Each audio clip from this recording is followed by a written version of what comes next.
We continue our reading of Turn Your Eyes Upon Jesus, an invitation to spend a year with your best friend, a daily devotional by author George R. Knight. With today's reading, October 27, we begin reading Part 7, Turn Your Eyes Upon Jesus as the Resurrected Lord.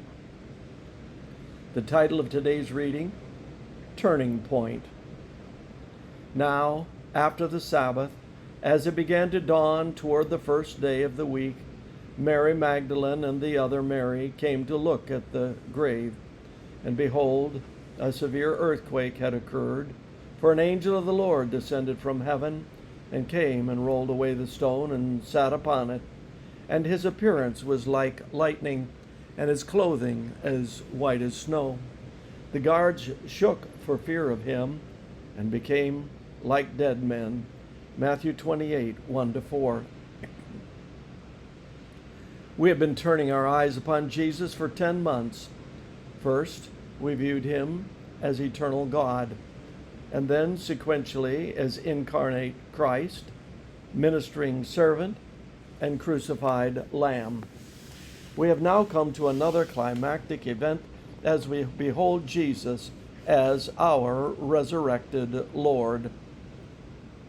The world has never been the same since that early Sunday morning when the earth shook, the angel descended, and the tomb opened.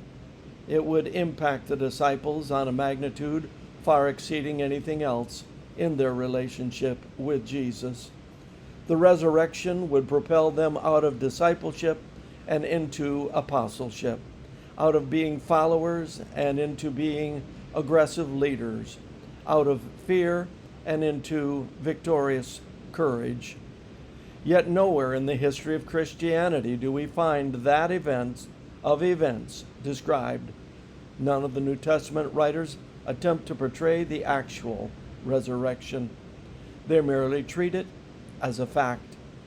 The Gospels do, however, present the effects of Jesus' resurrection along 3 lines: the empty tomb, the guards' fear, and Jesus meeting with some of his followers.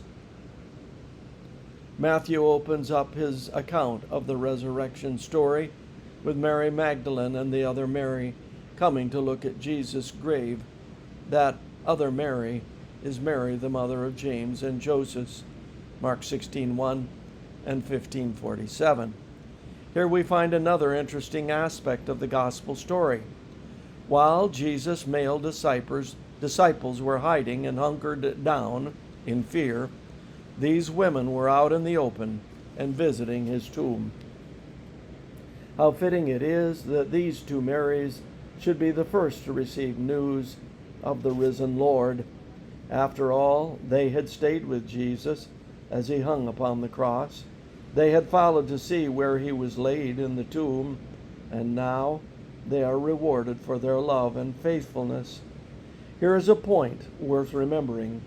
It is not always the greatest or the most visible in the church who are most blessed in their journey with the Lord, but it is those who are most caring and most dedicated who have the privilege of the closest walk with him and the fullest of his blessings. This concludes our reading today of Turn Your Eyes Upon Jesus.